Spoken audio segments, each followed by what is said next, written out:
Don't come back here because my girlfriend and I are going to live in this house." On the day my 3-year-old daughter was finally allowed to come home from the hospital after being there for a month, I returned to find my husband living with another woman. I was shocked by his betrayal. Both he and his girlfriend laughed at me, mocking me. To make things worse, my husband had the nerve to call me back to clean up the house, essentially kicking me out. Furious, I talked to some people and made sure my husband and his girlfriend faced consequences for their actions. My name is Emily. I met my husband Michael through my sister's husband, and we lived together with our 3-year-old daughter. We built our house while I was pregnant. We chose everything together, keeping it white inside and out, which I really liked. However, white gets dirty easily, so it needs a lot of cleaning. My husband gets very upset if there is even a small stain. He gets angry when our daughter spills food or dirties the walls. But he never helps clean up. He just complains that the house is dirty. He always points out the tiniest details, and lately I've been getting really fed up with it. Initially, I quit my job and became a full-time housewife after we got married. But when our daughter started kindergarten, I decided to work part-time to save money for the future. Since I started working, I hoped my husband would help more with housework and childcare. However, he thinks that my part-time job is my own choice. So he continues to leave all the household and childcare duties to me, just like before. One day, after sending our daughter to kindergarten, my sister and her husband, who live nearby, were supposed to visit our house. I tried to tidy up as much as possible while helping my daughter get ready in the morning. My husband got annoyed that our daughter was touching things with her messy hands and called me before he left for work, complaining that I wasn't disciplining her properly. Even though he used to adore her when she was born, lately he looks at her as if she is something dirty. I try not to show my feelings in front of our daughter, but his attitude has been really upsetting me. Because my husband complained, I was running late to take my daughter to kindergarten and rushed to get back home to meet my sister and her husband. They had decided to visit just 2 days earlier when they called to see if I had time to meet. I thought they must have something important to talk about, but when I saw them at the front door, I realized it might not be good news. I invited my sister and her husband into the living room, and although they complimented our always clean house, their expressions remained serious. After I served them coffee, my sister's husband finally gathered the courage to speak. "Actually, I've heard some not-so-good rumors about Michael." What he said next was unbelievable. Apparently, my husband was having an affair with a coworker. My husband was originally introduced to me by my sister's husband, but they weren't directly acquainted. It was through a mutual friend of theirs, my husband's brother. In other words, my brother-in-law. My brother-in-law's friend works at the same company as my husband, and he had heard some bad rumors from a colleague. One of the colleagues said that a female coworker had been going around saying she has a boyfriend in the company, and it seemed like she was talking about my husband. Just as my brother-in-law's friend was trying to discreetly find out if the rumors were true, he accidentally stumbled upon my husband and the woman together. They weren't even trying to hide it, openly flirting at the company. His friend was shocked, took a photo of them, and reported it to my brother-in-law. Then my brother-in-law told my sister's husband and showed him the photo. Even though my sister's husband initially couldn't believe it, he had to accept the truth when he saw the photo evidence. He had the photos with him, but I chose not to look at them. My sister and her husband apologized, feeling sorry for introducing me to a man who would cheat. Finding out about my husband's affair left me unsure of what to do. I had never doubted him before my sister's husband shared his story. Most of all, I didn't want to take my daughter's father away from her. But I also couldn't bear the idea of being betrayed. Just as I was about to discuss next steps with my sister and her husband, my phone rang. It was the kindergarten, informing me that my daughter had a high fever and needed to be picked up. It looks like my daughter is sick with a fever, so I needed to go pick her up. When I mentioned this, my sister and her husband, who had come by car, offered to come with me to get my daughter. The 3 of us went together to pick her up from kindergarten. When we got to the kindergarten, my daughter looked exhausted, and it was clear her illness was more serious than a common cold. Her cheeks appeared swollen, and her teacher mentioned that a classmate had MPS, raising concerns that my daughter might have it too. We hurried to the hospital and informed the reception about our suspicions regarding MPS, given her symptoms. They decided she needed immediate tests because there was a risk of complications. While waiting for the test results, I became anxious and tried calling my husband, but he didn't answer and didn't call me back. Soon after, we learned from the test results that my daughter had MPS and had developed meningitis. She was admitted to the hospital immediately and settled into a room. After getting an explanation about her hospitalization and seeing that she was asleep, I decided to go home to prepare for her stay. My sister and her husband offered to stay with her, so I called a taxi and headed home. Late at night, my husband finally returned my call. He sounded annoyed that I had called him while he was at work and said sharply, "Don't call me during work." I explained our daughter's condition, her fever, hospitalization, and meningitis diagnosis, but he didn't seem to grasp how serious it was.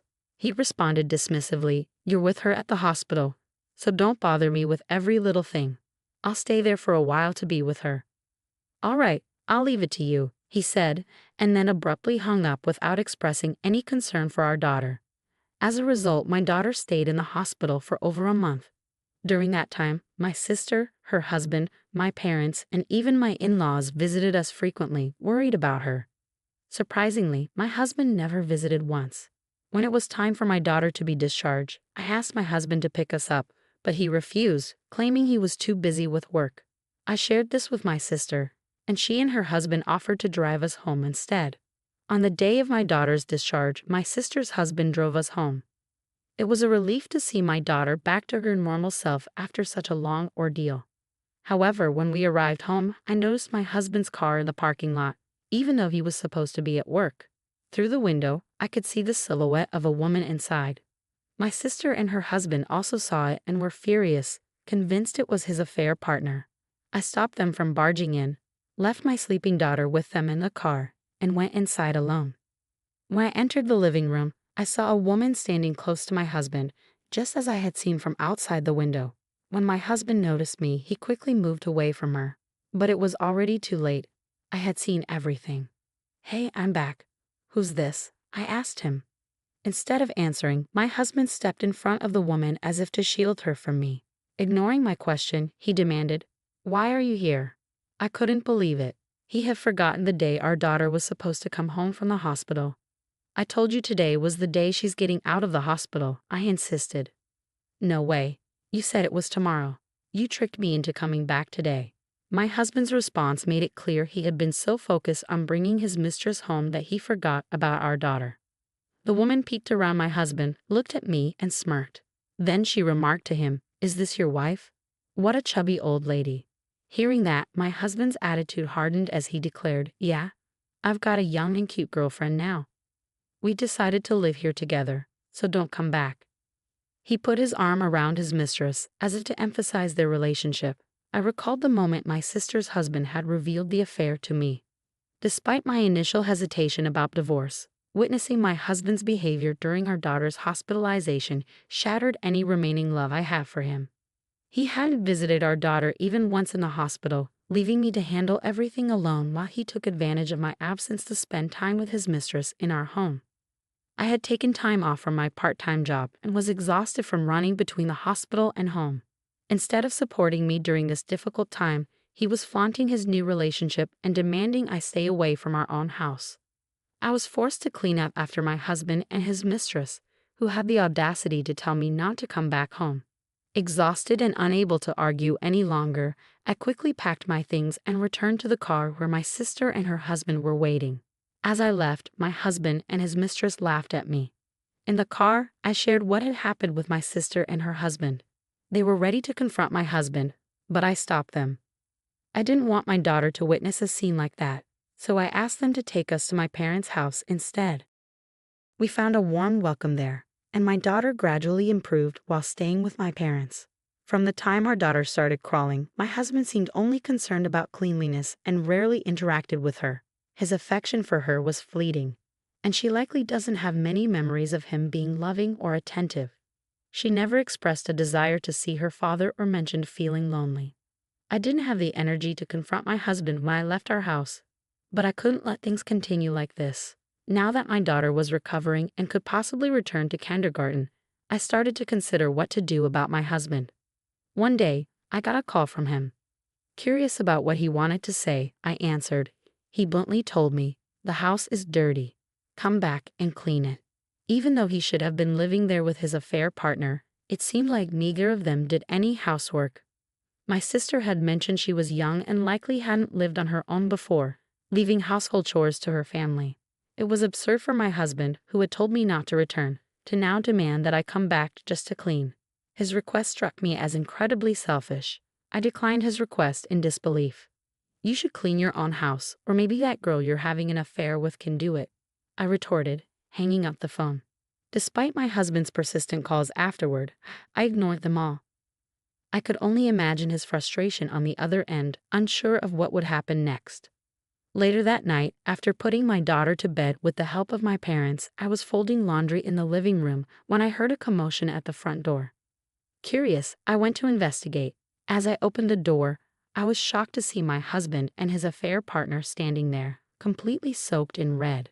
Behind them, my sister and her husband, along with my in-laws, stood with stern expressions, ensuring they couldn't escape.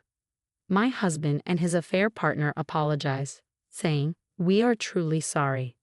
However, my sister, her husband, and my in-laws didn't accept their apology. What covered them from head to toe was not blood but tomato juice. After my husband had called me to clean the house, I immediately informed my sister, her husband, and my in-laws about it. My sister and her husband visited my husband first, while my in-laws, who lived nearby, drove over to his place. My sister and her husband tricked my husband into going to the garden, pretending they needed some gardening tools I owned. When he turned his back, they pelted him with tomatoes. Startled, he turned around, only to have more tomatoes thrown at his face. These tomatoes were overripe and very soft, sourced as waste from a farm owned by a relative of my sister's husband.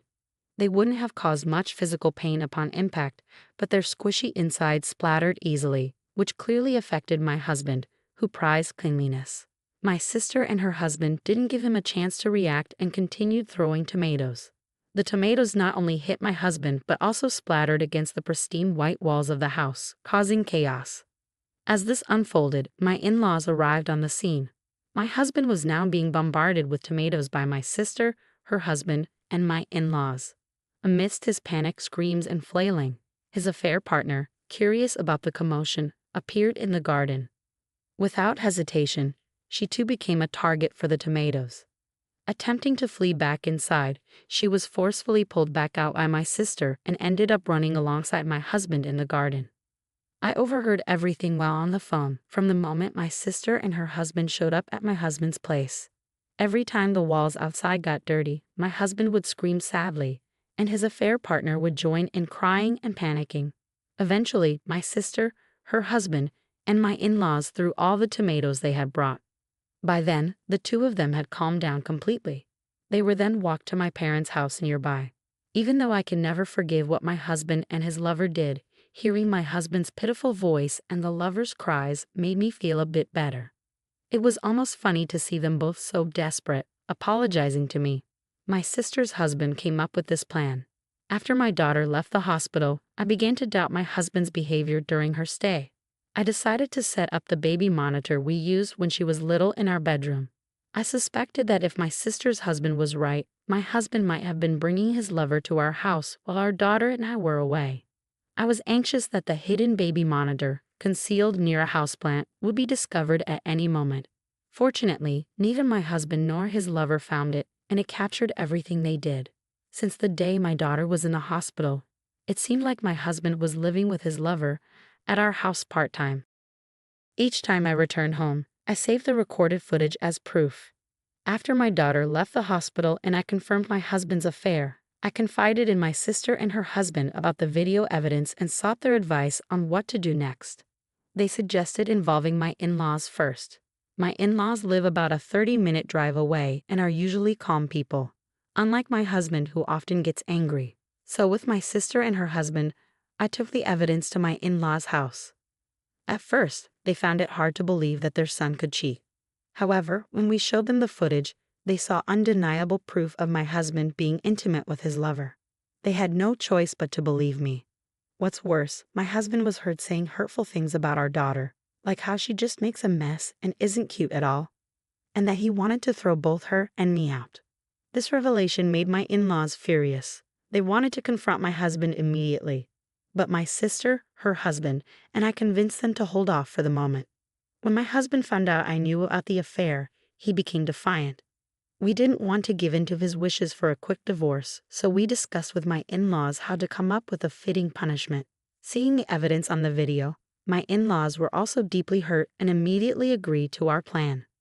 After brainstorming together, we decided on a unique punishment: throwing tomatoes at him. This idea came from my sister's husband, who had studied in Spain and was inspired by the tomato festival there. We thought it would be satisfying because my husband really dislikes getting dirty, and throwing tomatoes wouldn't cause any harm. It was also convenient timing since my sister's husband's relatives, who are farmers, had an excess of tomatoes that were going to be discarded. Initially, I was taken aback by the unusual idea, but I soon realized that simply throwing tomatoes wouldn't suffice. I felt my husband deserved to experience some discomfort from being hit by tomatoes, so I agreed to the plan. My sister, her husband, and my in-laws were all set to carry it out. I wanted to join in throwing tomatoes at my husband as well, but I was still concerned about my daughter's well-being and couldn't leave my parents' house. Additionally, my sister and her husband felt guilty for introducing me to my husband, and my in-laws felt responsible for how they raised their son. So it was decided that the four of them would proceed with the plan without me. I made sure they promised to do it outside the house, not inside. Despite my disappointment at not being able to throw tomatoes myself, witnessing my husband and his lover in such a pitiful state, thanks to my family, was oddly satisfying. I had already informed my parents about my husband's affair, so when they were brought to my parents' house, they were visibly uneasy. I threw the divorce papers at my husband without looking him in the eye and said firmly, "Let's get divorced. I have all the evidence of your affair. You'll also need to pay child support." Upon hearing the mention of child support, the lover reacted with disbelief. It seemed she had been imagining marrying my husband, becoming a housewife, and living comfortably. Realizing that child support payments could burden her financially, she began denying any involvement, claiming, "I have nothing to do with this man." That's when I mentioned the footage from the baby monitor. At this point, the lover argued that it was an invasion of privacy, and my husband backed her up, threatening legal action against me. However, my in-laws, along with my sister and her husband, scolded them harshly. Still shaken from the tomato incident, both of them fell silent quickly. When I reiterated to my husband that he needed to agree to the divorce, he reluctantly began to complain. "I've been supporting you all this time, and as a housewife, you should obey your husband. You can't even clean properly. You were a useless wife. It's only natural that I cheated on you," my husband sarcastically remarked, mocking the idea of a part-time working mother being able to support herself. However, there was a reason why I decided to return to my parents' house this time. It wasn't just because my parents and my sister and her husband welcomed me back, but also because I was offered a full-time position at my part-time job. When I informed my husband about this opportunity, he clicked his tongue in frustration. That's when I made it clear to him that my daughter and I would never return to that house again. Predictably, my husband started complaining about who would clean the walls of the house. But ultimately, it was his infidelity that caused all of this, and he was entirely at fault. When he demanded that I pay for cleaning the exterior, my in-laws had had enough. They disowned him right then and there for bringing up such trivial matters at this point. After being disowned by my in-laws, my husband unexpectedly proposed to his mistress. Covered in tomato and feeling humiliated, she had lost all affection for him, and the idea of paying child support added to her rejection. She bluntly told my husband, "I'm not interested in a man without money," leaving him stunned. Under our stern gazes, my husband reluctantly agreed to our divorce. We informed them that we would continue discussions through our lawyers, and then we sent my husband and his mistress away.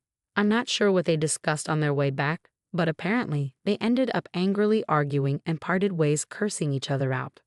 Afterwards, my husband ended up living alone in our house, struggling to manage the mortgage and child support payments on his own. He tried seeking help from his brother, but was coldly turned away and cut off from his family. Now he had no one left to rely on. Meanwhile, the mistress faced repercussions from the rumors about her relationship with my husband. She ended up quitting her job, and when her affair was discovered by her parents, they disowned her just like my husband's family did to him. She was kicked out of her parents' home and now lives in a cheap, run-down apartment, During the day, she works part-time, and at night, she works in a nightclub to make ends meet. My sister once spotted the mistress working at a store's register and remarked how much weight she had lost and how aged she looked, despite being in her early 20s. It's heartbreaking to think about how a single mistake could dramatically alter someone's life and rob them of so many potential happy moments. As for me, I've started working full-time with the support of my parents, sister, and her husband, who welcome me back to their home. It's challenging at times, but I'm beginning to feel a sense of achievement as I take on more responsibilities at work. My daughter has settled into living with my parents and is thriving each day.